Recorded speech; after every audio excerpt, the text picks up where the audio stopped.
Hey guys, in this video I'm going to talk about a very important topic in physics, which is conservative forces. So far we've talked about the work as the integral of the force dotted with the displacement, and this force can now be dependent on the position. We integrate from the initial position to the final position. That tells us what the work is.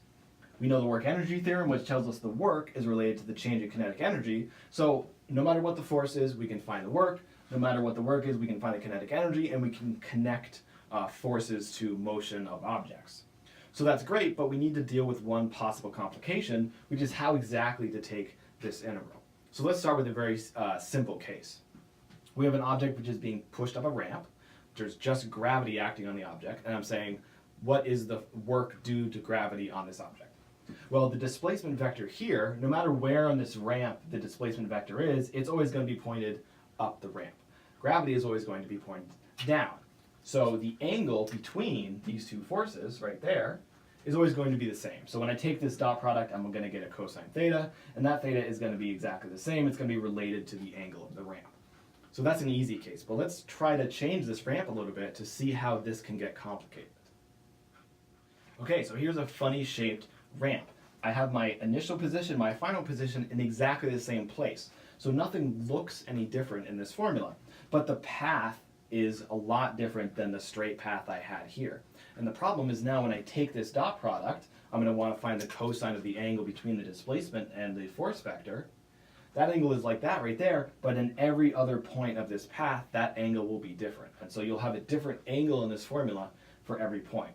That's obviously a complication that we don't want to deal with. And so what we're going to do is we're going to talk about a special case in which the path doesn't matter. And whenever the path doesn't matter in the work formula, that's called a conservative force. So the easiest way to see what's going on with this path doesn't matter feature of conservative forces is with a simple example, not like that complicated ramp that I just talked about, but just let's try lifting something in a gravitational field and lifting it in a different path. So I'm going to start with the mass m, which I'm going to start at a position A like that. I'm going to bring that mass to a different position up here at point B. And I'm talking about lifting this mass in a gravitational field, which I'm going to indicate with the downwards direction for the acceleration due to gravity. I'm going to move this mass from point A to point B along two different paths. The first path is going to be directly from A to B. I'm going to call that path 1. The second path, I'm going to go up to a third point P first before I go over to B, and I'm going to call that path 2. And I want to get some distances on here as well, so I can actually do this integral concretely. So I'm going to say the height difference between point A and B is h, and the horizontal distance is going to be d. And so now I'm going to calculate the work done for both path 1 and path 2 to see what the difference is when I pick the two different paths. So the work done by path 1, in order to write this down, I should of course simply copy down my expression, where I've just replaced the general force here with the force due to gravity. But remember, of course, the force due to gravity is constant for anything near the surface of the Earth. This is simply mg. So I don't actually have to evaluate this integral, I just have to take care of the dot product.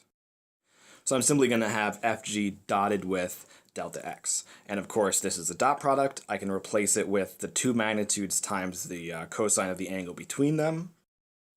And now I just need to figure out on my picture what delta x is and what this angle is. So I'm going to draw a picture for the gravitational force that's simply pointed downwards, Fg. The displacement delta x is in this direction, delta x. And so this angle right here, that is theta.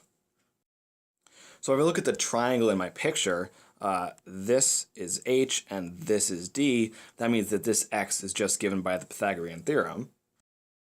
So delta x is d squared plus h squared square rooted. The next thing we need to do is work out what to do about that cosine theta. That's a little trickier. But I know that, for instance, this angle right here is going to be 180 minus theta.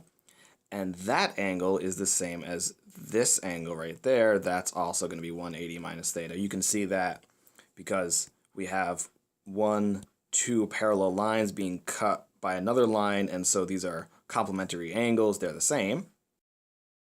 Well, so now I can try to take the cosine of that angle, 180 degrees minus theta. Cosine should be adjacent over hypotenuse, right? And for this angle, that's the adjacent, and the hypotenuse is delta x. Delta x being the square root of d squared plus h squared. And now I should just be a little bit careful. What I want to put into this formula is cosine theta, not cosine 180 minus theta.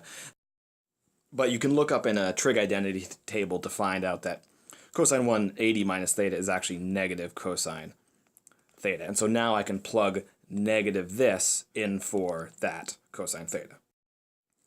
Right there, and then I get a very nice cancellation. That cancels with that. My final answer is negative mgh. Of course, you all recognize this. Mgh is simply the potential energy due to gravity at a height h, so I'm just going to write that down.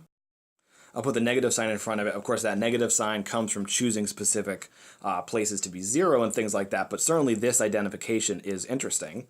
And the negative sign certainly makes sense.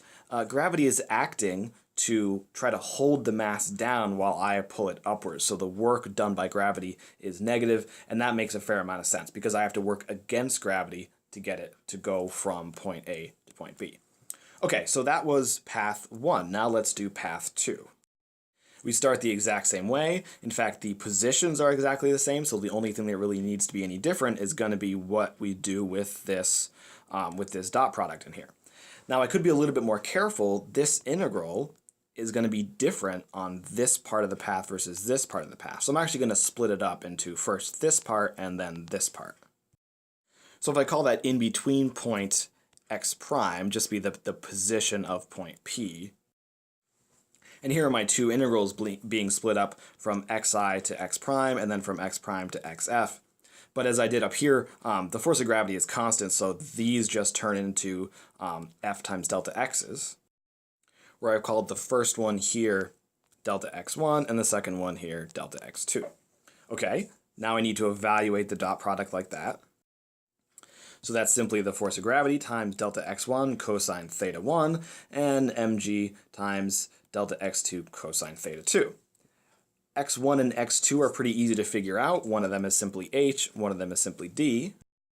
But to figure out what these angles are, we should draw some pictures that resemble this, except for the vectors which represent this delta x1 and delta x2. So for the first case, we have fg downwards, delta x1 upwards. What's the angle between those two vectors?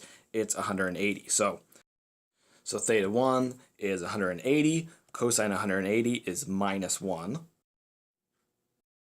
For the upper part of that path, we have fg downwards, delta x2 to the right. Angle between delta x2 and fg is 90. So cosine theta 2 is going to be cosine 90, but cosine 90 is 0. So the final answer for path 2 is just going to be due to this first term, and if you work it out, we get mgh times minus 1, and we get negative mgh. So rather amazingly, we picked two completely different paths. The integral process we went through was sort of the same, but we had to break this guy up into two different pieces, so we had to do some additional steps to get this guy. But in fact, the work done by gravity on this path is the exact same as work done by gravity on this path. The paths are different. We get the exact same answer, so the path that you take doesn't matter, and gravity is a conservative force.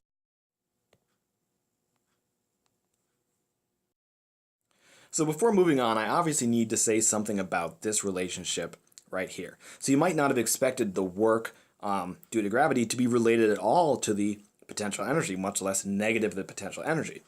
But I'm going to rewrite this in such a way so that we can actually reproduce our original conservation of energy equation using this plus the work energy formula. So to do that, I want to point out that in this problem, we started with a vertical position of 0 and went up to a final vertical height of h. We can call that initial and final, and so we can evaluate the potential energy change due to gravity, which I'm going to do on a new slide because this one's getting rather crowded. So here's our object being lifted. When we consider the potential energy due to gravity, we don't care that the object moves side to side. We only care about the vertical position. Potential energy due to gravity is going to be the change in UG. which is going to be UG final minus UG initial. And then just evaluating the gravitational potential energy, that's going to be mgy final minus mgy initial. And now let's put in our values for the initial and final position. That gives us mgh minus 0. So in the previous slide, we had the work was minus mgh. Now we have a careful calculation of the change in potential energy, and so we see that the work is in fact minus the change in UG, minus the change in the potential energy. So now if we look at the work energy theorem, remember the work energy theorem is the key way that we're going to connect forces with energy through work, is the change in the kinetic energy is equal to the work. Well, right now we see that the work done by gravity is negative change in UG, so let's put that into the work energy theorem. So we see that that means that the change in kinetic energy is equal to the minus change in potential energy.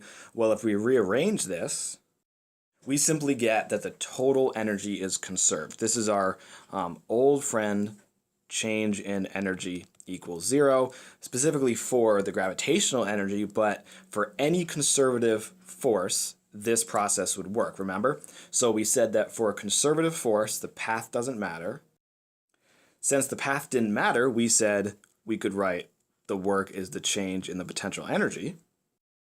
And then here we said if the work is the change in potential energy, we get that energy is conserved. The change in the kinetic energy plus the change in potential energy is equal to 0. So that's where the name conservative force comes from. It's forces which have a potential energy that you can write like this, where the path doesn't matter.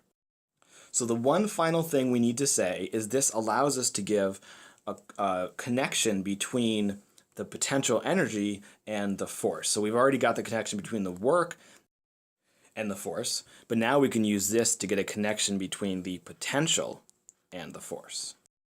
So all right, delta U is negative work. That's minus F delta X. I can now rearrange that for the force. That's negative delta U over delta X. But now I can rewrite this not in terms of finite differences, but in terms of the calculus infinitesimal D.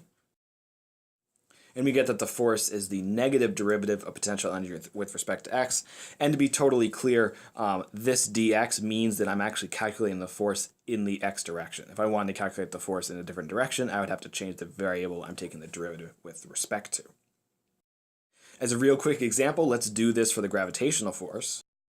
The potential energy due to gravity is mgy. If I want to find the force in the y direction, I have to take the negative derivative of that with respect to y.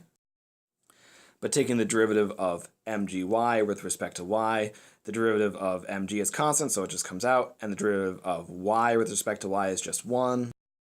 And we get that the gravitational force in the y direction is negative mg. Notice that we also could have calculated the gravitational force in the x direction, but since mgh doesn't have an x in it, the derivative of mgy with respect to x will be 0, and there's no gravitational force in the x direction. Of course, we know all this, but this relationship right here, which is a pretty key result for us,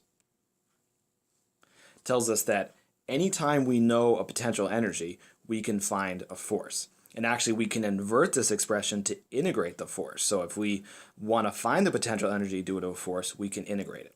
But we have to be very, very careful. These relationships only work for conservative forces. And that's because it all relied on the fact that the path didn't matter. This relationship between force, work, and potential only works if the path doesn't matter. If the path matters, we have something called a non-conservative force, which is in a different video. All right, thanks guys. This has been an example of conservative forces in work and energy. Thanks for watching. I will see you next time.